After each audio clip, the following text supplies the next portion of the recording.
Hey everyone, have you like me wondered and stood in awe and been shocked at the craziness that is all around us in our world?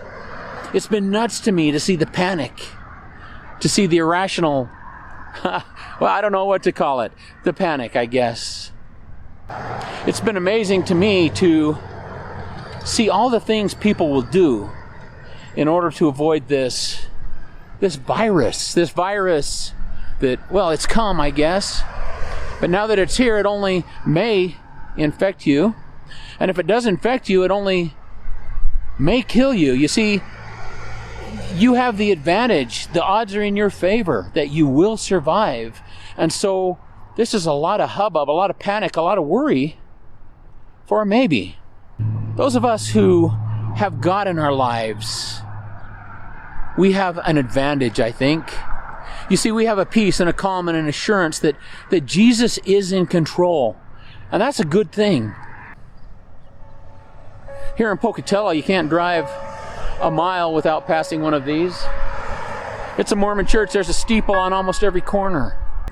I think it's sad that we have focused so much on this virus, which may, and ignored the sickness that's right here in our community that has a 100% fatality rate, a sickness that is guaranteed to kill all who become infected.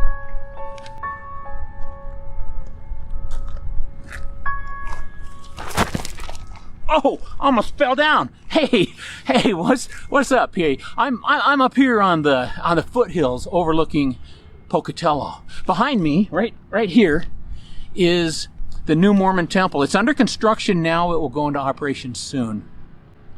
Now, the Mormon church, everything that happens inside this Mormon temple is based on the prophet, the founder of that religion, Joseph Smith. Now, Joseph, as you may know, rewrote parts of the Bible. And he came up with some ideas that are a little bit different. You see, if Joseph is right about some of these things, then the Bible is a lie. Romans chapter 4, verse 16 talks about how we are justified with God through our faith, through our belief. Joseph Smith modified that just a little bit. And he said that we are justified by faith. He added two words, and works. And those two words changed everything. If we turn to Deuteronomy 13, we read, well, Moses shared this with us.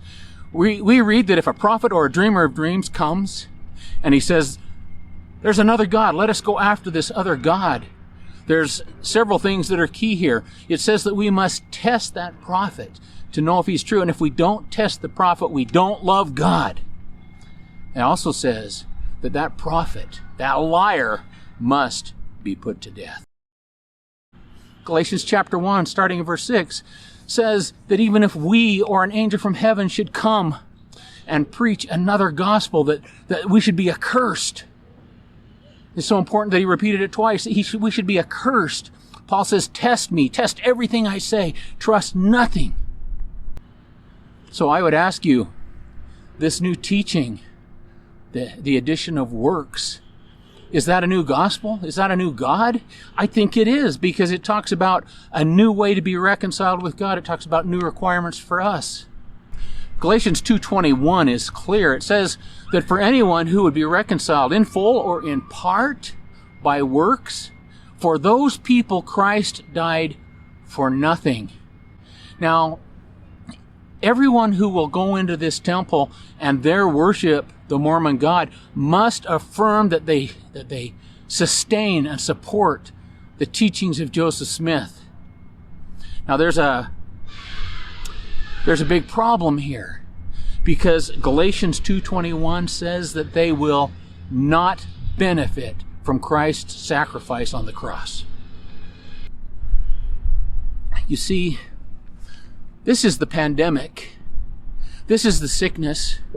This has a 100% mortality rate. Death is guaranteed for everyone who goes through those doors. And so my plea to the Mormon people is don't trust me. I don't care if you trust me. I don't even care if you like me. But please test these words, for they are faithful and they are easy to confirm.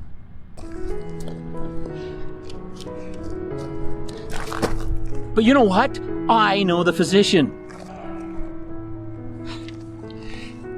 Jesus. It's Jesus. Trust in him alone and be saved.